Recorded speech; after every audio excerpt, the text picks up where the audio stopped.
Well, hello. Today I'm going to pick apples for vlog number 53.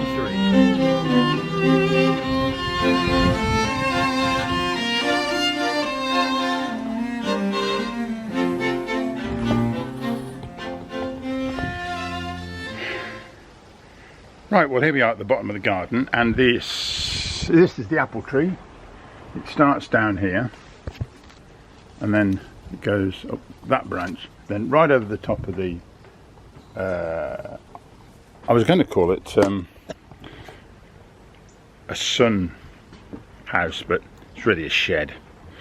But these are the apples, and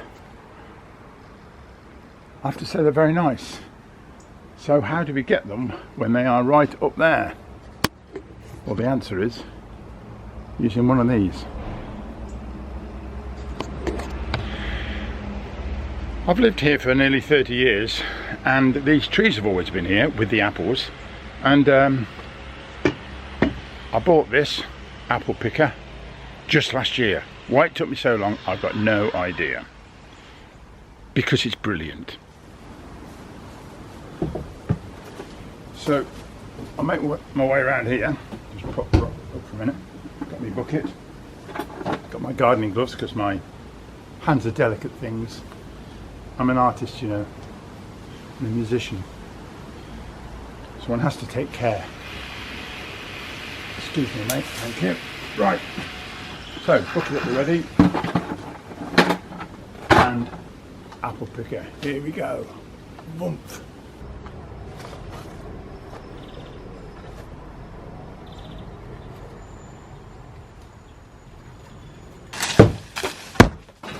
Whoa.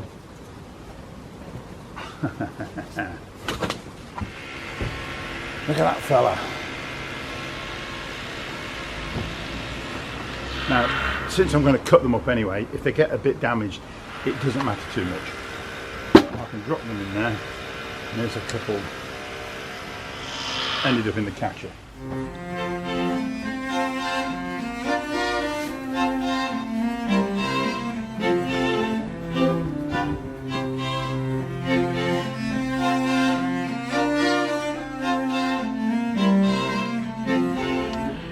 Right, all we have to do now is take them in and peel them, cut them and freeze them.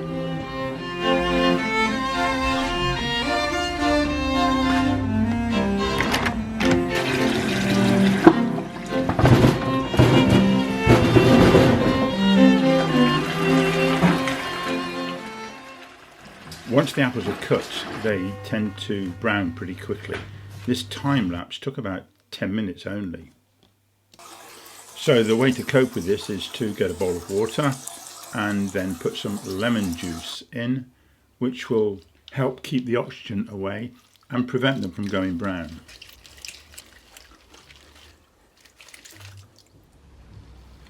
Right, here are the tools of my trade, and I have a particular way of doing this. Of course, you can work it out yourself.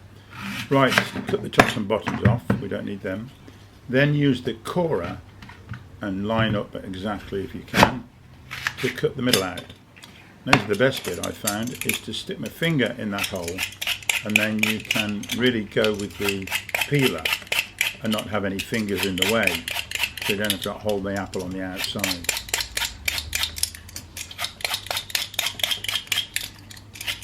As I'm doing this, I can get rid of all the brown bits if there are any as well.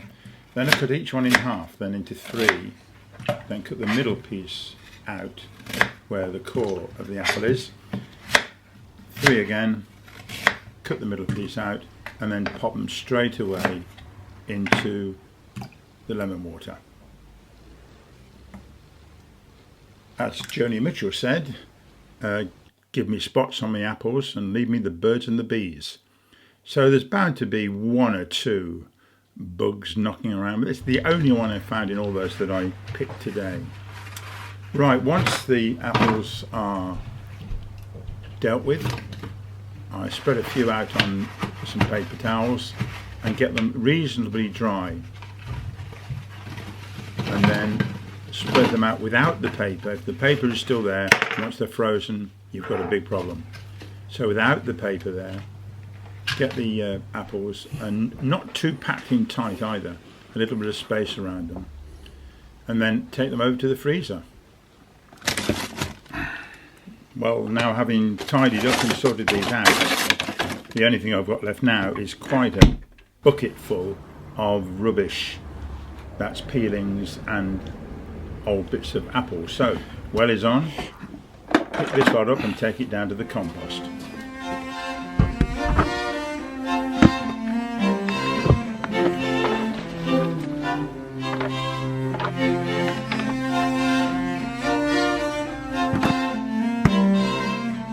Well, that's a fair number of apples dealt with, harvested, and in the freezer.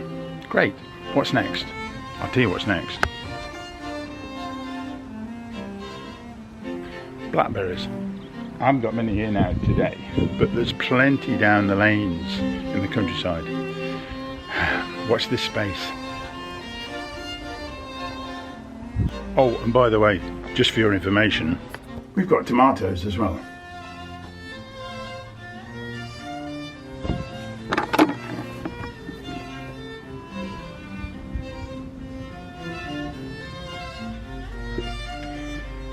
And a few hours later, see what we got.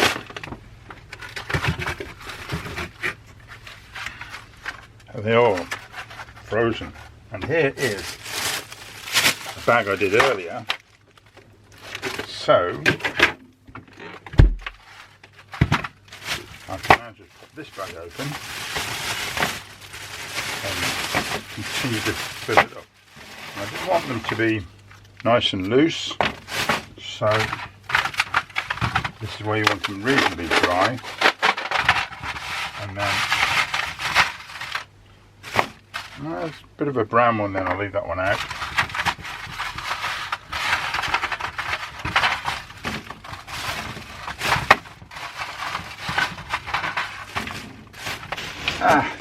Well, there we go.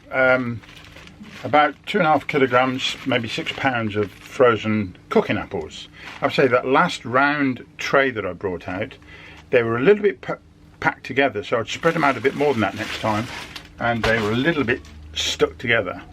But otherwise, all those for this year, and I don't think I'm going to need any more than that. So we'll pop them in the freezer for use throughout the year. Back to the grey squirrel. Apparently he's a migrant from America and now lives in the UK. The animal's got taste.